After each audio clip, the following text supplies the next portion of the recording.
This is Every New Day, and we present to you NTV News. Today, China's strategic moves in the Middle East. A new global power shift? In the heart of the Middle East, a quiet transformation is underway. China is investing heavily, building roads, refineries, and relationships. This isn't just economics. It's a reshaping of global power. China's Belt and Road Initiative has reached deep into the Middle East, financing projects from Egypt to Iran. According to the Peace and Diplomacy Journal, China is now a major trade partner for multiple Gulf nations. China also played a central role in reconciling Iran and Saudi Arabia in 2023. Experts argue this mediation reflects China's growing diplomatic ambitions, once reserved for the US. Tech competition is intensifying. The UAE, once leaning toward Huawei, recently decided to deepen AI cooperation with the US, stepping away from Chinese influence. This shift highlights the delicate balance regional players must strike between the US and China. For the West, China's growing presence is a wake-up call. The region is no longer a guaranteed sphere of influence for the US. The multipolar world is here, and the Middle East is its proving ground. We don't need walls against goods coming from abroad. What we need is rather to let down our barriers, to open them up, and to take advantage of the opportunities for cooperation around the world. The global economic power rankings are set to shift dramatically by 2031, with China expected to take the coveted top slot, closely followed by the United States. China is projected to secure the top spot as the largest economy, with an estimated GDP of $37.6 trillion.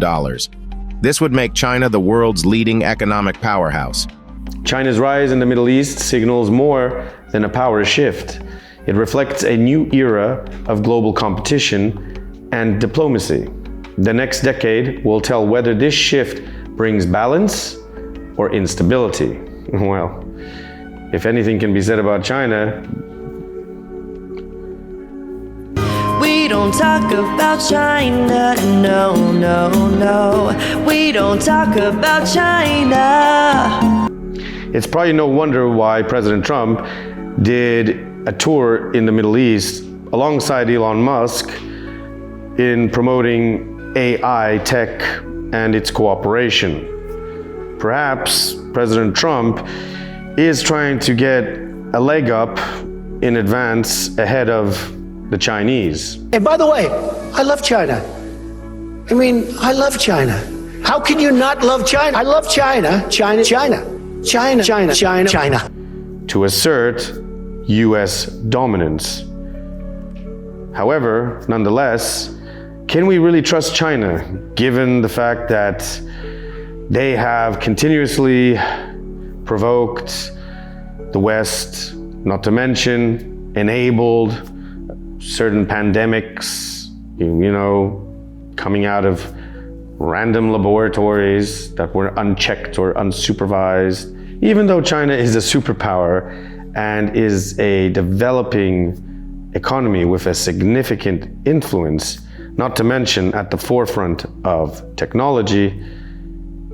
Can we assert that they are going to play ball like the rest of us? It really depends, given the fact if you have seen how the Chinese government have contended with previous situations, even those within their own sphere of control and influence. Hong Kong comes to mind, for instance. Even so, China's rise in the Middle East signals more than a power shift. It reflects a new era of global competition and diplomacy. The next decade will tell whether this shift brings balance or instability. And right now, one thing I can say is that the American era is kind of waning, even with President Trump and all the fanfare of Make America Great Again and bringing back this golden age.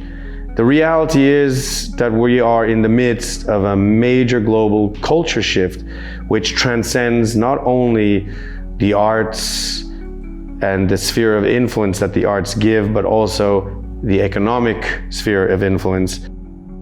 I don't believe that China has a missionary sense of spreading communist culture or communist convictions. But it does, on the basis of its Confucian thinking, believe at least two things. One, that as Chinese nationals, they have a duty to develop the capacity of their country to its utmost. And secondly, that it is the duty of their foreign policy to obtain the recognition of that fact and to insist on China being treated with respect as they define respect. So of course, if China could become significantly more powerful than the United States and its allies, that could translate itself in a significant international influence. But I don't think they're interested in world domination as such.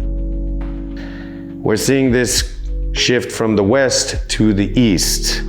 And India, China, even Russia, these are the major contenders right now, alongside, of course, many other Eastern nations. And this global shift is something in which most Americans will have to come to terms with eventually, because the new American century is all but dead right now. And regardless of what Americans may think, the rest of the world is leading in different ways.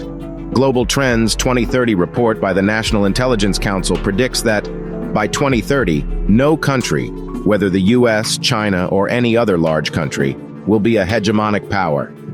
However, on the economic chessboards, though, the tables will turn. Out of the top 5 economies in 2031, 3 will be located in Asia: China, India, and Japan.